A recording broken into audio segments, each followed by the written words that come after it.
Hi buddies, welcome back. Today we want to go ahead and insert the SIM card to our Xiaomi 14, and for that you need your SIM card ejector or a simple paper clip that will do the same job, and then of course your SIM card. And we will go ahead and open up the SIM card slot on this phone, and it's on the bottom, and we'll poke in that little hole here, and then the SIM card tray pops out a little bit.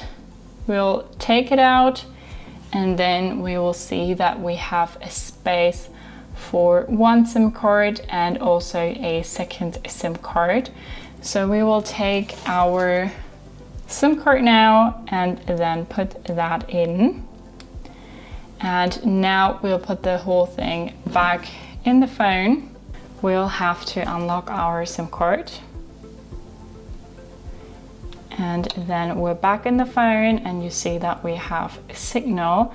And when we go to our settings and go to mobile networks, we see our SIM card one constant. That is our provider, and we can now make phone calls, send SMS and stuff.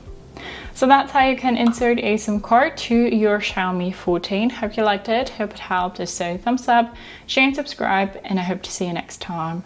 Bye.